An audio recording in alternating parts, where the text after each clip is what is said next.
മക്കളെല്ലാവർക്കും നമസ്കാരം. ഇന്ന് ഞാൻ തയ്യാറാക്കിയിരിക്കുന്ന ഒരു ചീമച്ചക്ക അല്ലെങ്കിൽ കടച്ചക്ക എന്ന് പറയും. ഇതുകൊണ്ടൊരു റോസ്റ്റ് തയ്യാറാക്കിയിരിക്കുകയാണ്. ബീഫിനേക്കാൾ ടേസ്റ്റിലുള്ള, ബീഫിൻ്റെ അതേ ടേസ്റ്റ് എന്ന് പറയാൻ പറ്റില്ല, അതിലും ടേസ്റ്റിൽ തയ്യാറാക്കിയിരിക്കുന്ന ഒരു കടച്ചക്ക റോസ്റ്റാണ് ഇത്. ഈ കടച്ചക്ക അല്ലെങ്കിൽ ഈ ചീമച്ചക്ക കഴിക്കാത്തവരും ഒക്കെ കഴിക്കും. അത്രയ്ക്ക് രുചികരമായിട്ടുള്ളൊരു റോസ്റ്റാണ് ഇത്. എളുപ്പം തയ്യാറാക്കാനും പറ്റും. എല്ലാവരും ചോദിച്ച് വാങ്ങിച്ച് കഴിക്കും. അതിനായിട്ട് ഞാനൊരു ചീമച്ചക്ക എടുത്തിരിക്കുകയാണ്. ഇതിൻ്റെ പകുതിയെ ഞാൻ എടുക്കുന്നുള്ളൂ കേട്ടോ. ഇതിൻ്റെ പകുതി കട്ട് ചെയ്തെടുത്തിട്ട് ഇതിൻ്റെ തൊലി വളരെ നൈസാണ് കേട്ടോ, മാംസമാണ് ഇതിന് കൂടുതൽ. ഇതിൻ്റെ ആ മുള്ളും പോലെ നിൽക്കുന്ന ഭാഗം മാത്രമേ ഉള്ളൂ നമുക്ക് കട്ട് ചെയ്യാനായിട്ട്. അപ്പോൾ ആഴത്തിൽ കട്ട് ചെയ്യരുത് കേട്ടോ. ഒരു നൈസായിട്ട് ആ തൊലിയെല്ലാം നമുക്കിങ്ങ് കട്ട് ചെയ്തെടുക്കാം. എല്ലാം ഇങ്ങ് കട്ട് ചെയ്തെടുക്കാം. ഇതിന് എല്ലാ ഫ്രൂട്ട്സിൻ്റെ വെജിറ്റബിൾസിൻ്റെ എല്ലാ ഗുണങ്ങളും ഈ കടച്ചക്കയ്ക്കും ഉണ്ട്, അതായത് ചീമച്ചക്കയ്ക്കും ഉണ്ട്. അപ്പോൾ ഇതിൻ്റെ തോലെല്ലാം നമ്മളിങ്ങനെ കട്ട് ചെയ്തെടുത്തിട്ട് നമ്മളിങ്ങനെ പീസായിട്ട് കട്ട് ചെയ്യുന്നുണ്ട്. എന്നിട്ട് ഇതിനകത്തുള്ള ആ കൂഞ്ഞ് അത് ഞാനും കളയും കേട്ടോ. എല്ലാവരും കളയുമെന്ന് എനിക്കറിയില്ല, അതിന് വേവത്തില്ലെന്നാണ് എൻ്റെ ഒരു വിശ്വാസം. അങ്ങനെ ഞാനതങ്ങ് കട്ട് ചെയ്ത് കളയും കേട്ടോ. എല്ലാത്തിൻ്റെയും കൂഞ്ഞ് ആ ഭാഗം കട്ട് ചെയ്ത് കളഞ്ഞിട്ട് നമുക്ക് ഇറച്ചി കട്ട് ചെയ്യുന്ന പോലെ തന്നെ സ്ക്വയറായിട്ട് നമുക്കിത് കട്ട് ചെയ്തെടുക്കാം. സ്ക്വയർ പീസസായിട്ട് ഇതേ രീതിയിൽ നീളത്തിൽ കട്ട് ചെയ്തിട്ട് ഓരോരോ സ്ക്വയറായിട്ട് കട്ട് ചെയ്തെടുക്കാം. ഇറച്ചിക്കറിയുടെ അതേ രീതിയിലാണല്ലോ നമ്മൾ തയ്യാറാക്കുന്നത്, അപ്പോൾ അങ്ങനെ കട്ട് ചെയ്യാൻ പാടുള്ളൂ. ഇതേ രീതിയിൽ എല്ലാം ഇങ്ങ് കട്ട് ചെയ്തെടുക്കുന്നുണ്ട് കേട്ടോ.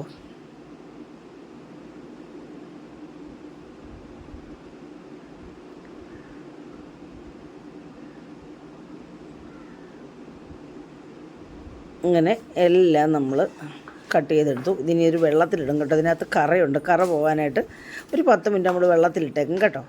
അപ്പോൾ കറയെല്ലാം പോയി നമ്മൾ കുക്കറിലിട്ട് ഒരു 1/2 ടീസ്പൂൺ മഞ്ഞൾപ്പൊടിയും 1 ടീസ്പൂൺ ഉപ്പും ചേർത്ത് നമ്മൾ ആവശ്യത്തിന് വേവാനുള്ള വെള്ളം ഒഴിച്ച് കുറച്ച് വെള്ളം ചേർക്കാവുള്ളൂ. എന്നിട്ട് കൂട്ടിപ്പരട്ടി നമ്മൾ കുക്കറിൽ വെച്ച് വേവിക്കാൻ വെച്ചു. അതിലേക്ക് ചേർക്കാനായിട്ട് 3 സവാള ഇതേ രീതിയിൽ തന്നെ കട്ട് ചെയ്തിട്ടുണ്ട്. പിന്നെ 5-6 അല്ലി വെളുത്തുള്ളി, ഒരു വലിയ കഷ്ണം ഇഞ്ചി, 3-4-5 പച്ചമുളക്, 2 പഴുത്ത തക്കാളി, ഇതെല്ലാം എടുത്തിട്ടുണ്ട്.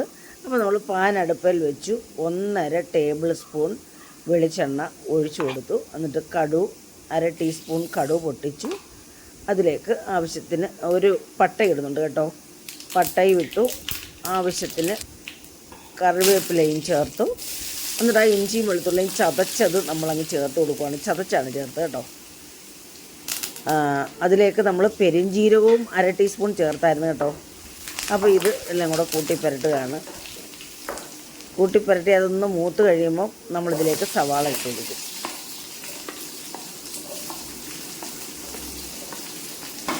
സവാള ഇട്ട് കൊടുത്ത് നന്നായിട്ട് അതിനകത്തിട്ട് നമ്മുടെ എണ്ണയ്ക്കകത്തിട്ടൊന്ന് വഴറ്റുന്നുണ്ട്. അതിനകത്ത് സവാളയ്ക്കായിട്ട് ഒരു 1/4 ടീസ്പൂൺ ഉപ്പും കൂടെ ചേർക്കുന്നുണ്ട്, സവാള പെട്ടെന്ന് മൂക്കാനായിട്ട്. ഇത് സവാളയെല്ലാം ഏകദേശം ഒന്ന് മൂത്ത് കഴിയുമ്പോഴേ നമ്മൾ മൂത്ത് വേവണം കേട്ടോ. പച്ചമുളക് ഇടുകയുള്ളൂ, അല്ലെങ്കിൽ പച്ചമുളക് അങ്ങ് വെന്തലിത്ത് പോകും.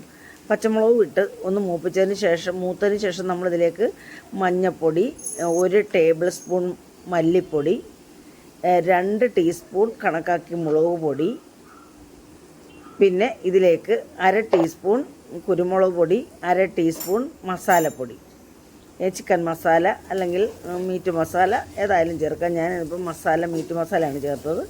ഇതിങ്ങനെ കൂട്ടിപ്പരട്ടി നന്നായിട്ട് അതങ്ങ് മൂപ്പിക്കണം. ഗ്രേവിയെല്ലാം നന്നായിട്ട് മൂത്ത് കഴിയുമ്പോൾ നമ്മളിതിലേക്ക് നമ്മുടെ തക്കാളി ഇട്ട് കൊടുക്കും. തക്കാളി ഇതിന് മുമ്പ് ഇടില്ല. ഇട്ടാൽ ഇത് തക്കാളിയുടെ വെള്ളം കാരണം നമ്മുടെ സവാളയൊക്കെ മൂക്കാൻ പാടായിരിക്കും. അപ്പോൾ ഇതെല്ലാം നന്നായിട്ട് മൂപ്പിച്ച് യോജിപ്പിച്ചെടുക്കുന്നുണ്ട്. തക്കാളിക്കകത്തെല്ലാം അതിൻ്റെ മസാലയൊക്കെ ചേർന്ന് യോജിച്ച് വന്നതിന് ശേഷം നമ്മളിതിലേക്ക് നമ്മുടെ വേവിച്ച് വെച്ചിരിക്കുന്ന ഈ ചീമച്ചക്കയും അതിനകത്ത് കുറച്ച് വെള്ളമുണ്ട്, അതുകൂടെ അങ്ങ് ഒഴിക്കും. വെള്ളവും കൂടി കൂട്ടി യോജിപ്പിച്ച് നമ്മുടെ മസാലയൊക്കെ ചീമച്ചക്കയ്ക്കകത്ത് പിടിക്കണമല്ലോ. അപ്പോൾ ഇതെല്ലാം നമ്മൾ കൂട്ടി ഇളക്കി പെരട്ടി മസാലയെല്ലാം നമ്മുടെ ചീമച്ചക്കയ്ക്കകത്ത് പിടിക്കത്തക്ക രീതിയിൽ നമ്മൾ ഇളക്കി കൊടുത്ത് ഉപ്പുമൊക്കെ നോക്കി, ഉപ്പില്ലെങ്കിൽ നമുക്ക് വീണ്ടും കുറച്ച് ഉപ്പും കൂടെ ചേർത്ത് കൊടുക്കുക. എന്നിട്ട് കൂട്ടി ഇളക്കി യോജിപ്പിച്ചതിന് ശേഷം നമ്മളിത് 2 മിനിറ്റ് ഒന്ന് അടച്ച് വെക്കാം. അപ്പോൾ അടച്ചു വെച്ച് തുറന്നു നോക്കിയപ്പോൾ അതെല്ലാം നല്ലതായിട്ട് കൂട്ടി യോജിച്ച് പിടിച്ചിട്ടുണ്ട്. കണ്ടില്ലേ? നമ്മുടെ തക്കാളിയൊക്കെ ഒന്നുകൂടെ ഒന്ന് ഉടച്ചു കൊടുത്തു. ഉടച്ചില്ലെങ്കിലും കുഴപ്പമില്ല, നല്ല ടേസ്റ്റാണ്. ഇങ്ങനെ തക്കാളി കിടക്കുന്നത് നമുക്ക് പിറക്കി കഴിക്കാനായിട്ട് നല്ല ടേസ്റ്റാണ്. അങ്ങനെ നമ്മുടെ ചീമച്ചക്ക റോസ്റ്റ് ഇവിടെ റെഡിയായി. അപ്പോൾ കണ്ടില്ലേ, നമുക്കിനി ഇത് ഉപ്പുമൊക്കെ നോക്കി, ആവശ്യത്തിന് ഉപ്പൊക്കെ ഉണ്ട്. നമുക്കിനി ഇത് സെർവിങ് പ്ലേറ്റിലേക്ക് ഇത് മാറ്റണം. നമുക്കിത് അടുപ്പിൽ നിന്ന് ഇറക്കി വെച്ചിട്ടുണ്ട്. ഞാനൊന്ന് കൂട്ടി ഇളക്കി ഇട്ട് നമ്മൾ സെർവിങ് പ്ലേറ്റിലേക്ക് മാറ്റുകയാണ്. കണ്ടില്ലേ, വളരെ രുചികരമായിട്ടുള്ള നമ്മുടെ ചീമച്ചക്ക റോസ്റ്റ് ഇവിടെ റെഡിയായി. അപ്പം എല്ലാവർക്കും ഇഷ്ടപ്പെട്ട് കാണുമെന്ന് വിശ്വസിക്കുന്നു. ഇഷ്ടപ്പെട്ടിട്ടുണ്ടെങ്കിൽ ഇതേ രീതിയിൽ ഒറ്റ തവണയെങ്കിലും ചെയ്ത് നോക്കണം കേട്ടോ. ചീമച്ചക്കയൊക്കെ ഇഷ്ടം പോലെ ഉണ്ട് ഇപ്പോൾ കേട്ടോ, വിപണിയിലുണ്ട്. നമുക്ക് കടകളിലൊക്കെ ചെന്നാൽ ഇഷ്ടം പോലെ അവിടെ തൂക്കി ഇട്ടിട്ടുണ്ട്. നമ്മുടെ വീട്ടിലൊന്നും ഇല്ല, കടകളിൽ നിന്ന് വാങ്ങിച്ചതാണ്.